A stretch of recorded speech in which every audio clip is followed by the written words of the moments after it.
Alright guys, here goes a quick video. This is a 2008 Ford Mustang 4.0. Or, yeah, 2008. There it is. We have it jacked up. So real quick, I'm gonna try and do this fast because I know you guys don't like a lot of talking. Before anything, this is my first video that has to do with mechanic work. So I might be uploading more later on. All right, so on this car, it was brought in because it turns on and everything, but whenever you put it into gear, nothing happens. Sometimes it shifts into gear, sometimes it doesn't. But you have to really turn it off and on. So I was like, okay, I ran my diagnostic tool. As you can see, it's a 2008 Ford Mustang. It has misfires and all that, but that's from something else that they worked on, but they never erased the codes.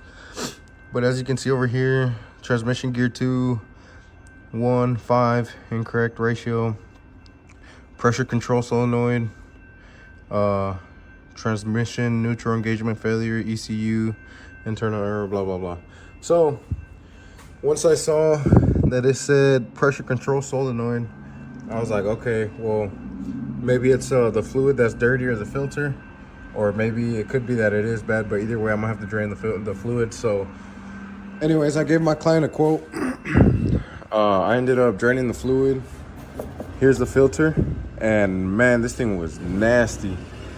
The fluid and the filter was super nasty. There's a bunch of metal pieces everywhere. So originally, I had quoted him to switch out the pressure control solenoid, which is this part, and I'm gonna show you guys how to take it off here in a second. And this is dirty. It looks dirtier because it got splashed, but still, it is super dirty. All the cracks have a bunch of metal flakes. You know, it's just clogged up. So here's the new one. I told my client, I was like, hey, your transmission has way too many flakes. Like, even if we switch out the solenoid, I'm not even sure it's gonna work because of how messed up it looks. And I told him, I was like, do you want to go ahead and continue with it, or would you like to just stop here and you know, we can settle for something else, or switch out the transmission or whatever. And he ended up saying just to continue with it. So that's what I'm doing. I cleaned out the pan. As you can see, there's still flakes on the magnet. This is absolutely nothing compared to what there was. But I cleaned out the pan, the gasket, new filter. Here's the new pressure control module.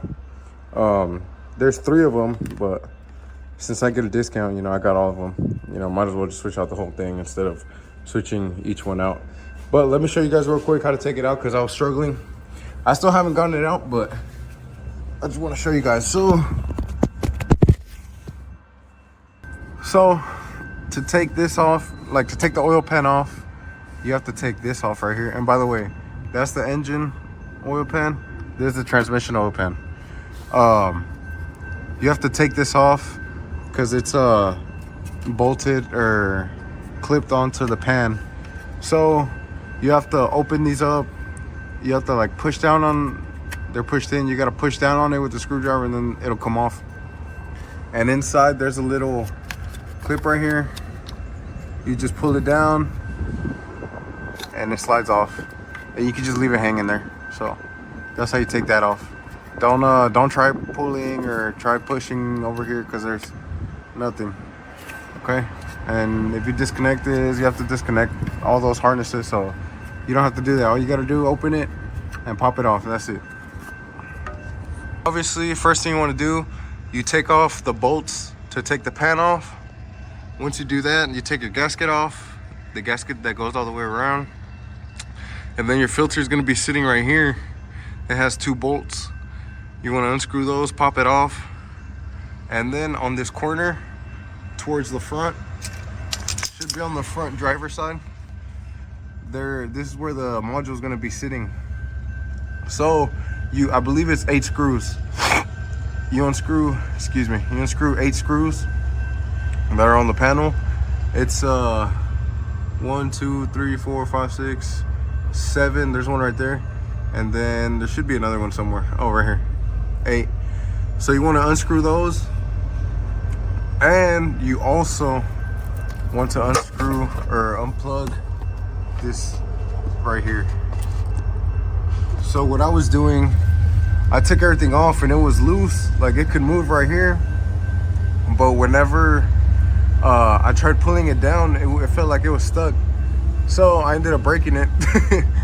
And I came and got some pliers, and I grabbed onto here, right?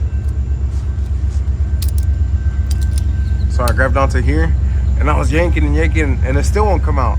And I was like, what the heck? And as I was moving it, I noticed that the wire moves whenever I wiggle it. So that's how I found out that there's a connection right there that I would have not known, and I would have probably been stuck here forever. So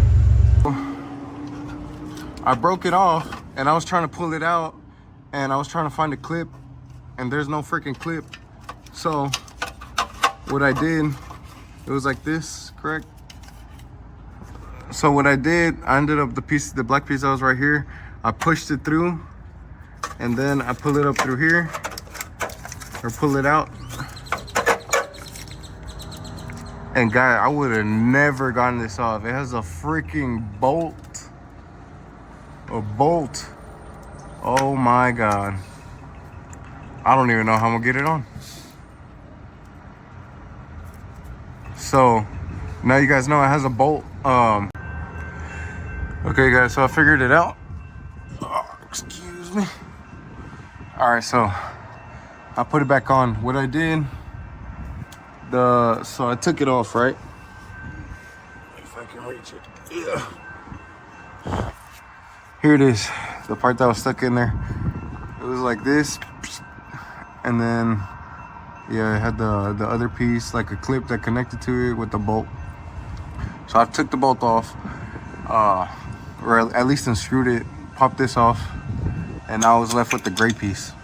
The gray piece, I slipped it back in, and what I ended up doing, I kind of held it down. It was hard. You're gonna struggle a little bit, but it's possible.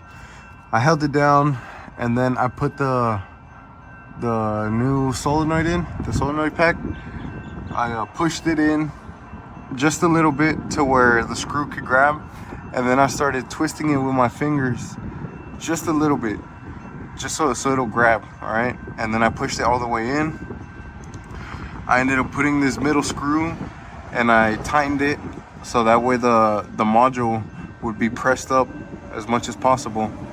So once this screw was tightened, I went ahead, slipped my hand back in there, and the connector, I pushed it down all the way. Since this doesn't move anymore because of the screw, you're able to push it down all the way. Once it's pushed down, you can just screw in the bolt. And by the way, whenever I took it off, it was hand tightened, so it doesn't need to be super tight. All that bolt does is ensure that the connector stays together. So just go ahead, hand tighten as much as you can. It doesn't have to be super tight. So that's pretty much it. Yeah, and now I put all the bolts back in, which is 1, 2, 3, 4, 5, 6, 7, and 8 over here. I'll put those back in. They don't have any specific torque or anything like that. I just tightened it hand tight, and then I gave it just a little extra turn just to make sure this won't go anywhere, which I mean, I doubt it will, but you just want to make sure it's nice and secure. So now I'm gonna just go ahead and put the filter back on. The filter already comes with the O-rings. Each one of these has an O-ring. I'll show you one. There's an O-ring right there. So this one was for over here, but the new filter already comes with it. So you just want to pop these off, make sure there's nothing in the way. You should be good. And yeah, that's it guys. Hopefully you guys can get this in. Also remember, once you switch this out, before you turn on the vehicle, make sure you clear the codes with the key on but the engine off. And then once the codes are clear, turn the vehicle on. And since you switched out the fluid, since you drained the fluid, you want to make sure you, before you even move the car, just shift between all the gears. That way the transmission gets lubricated. And then once that happens, let it warm up and take it for a test drive. But yeah, guys, that's pretty much it. Hopefully this helps. If you have any questions, leave them in the comment section below and I'll see if I can answer them. If not, leave a positive comment. I'm gonna go ahead and start making these type of videos. This used to be a detailing page when I had my detailing business, but now it's I have taken it off. I no longer do detailing. I opened up this mechanic shop, as most of you know, and yeah, I want to show you guys my journey. I want to show you guys how to fix these problems, because one thing I've learned is that there's a lot of videos out there, or actually I should say there's a lot of videos missing out there, because I run into a lot of problems and I try finding videos and everything and I can never find any. So any problem I run into, I'm gonna go ahead and start making videos for you guys. Also, real quick, while I'm at it, this truck, whenever you turned it on, it would run and everything, but it lost power, and you would hear like a, on the motor, you'd hear like a knock, like kind of like that, something like that. But I couldn't figure out what it was. I took ahead the valve cover, and one of the kicker arms was literally, it had fallen off. So that's what that problem was. I don't know if that might help anyone. We'll see. But yeah, as you can see, it fell off. All the other ones are there, so that's why the engine still runs and everything. But that one fell off, so every once in a while it would hear like a popping, cracking noise type thing.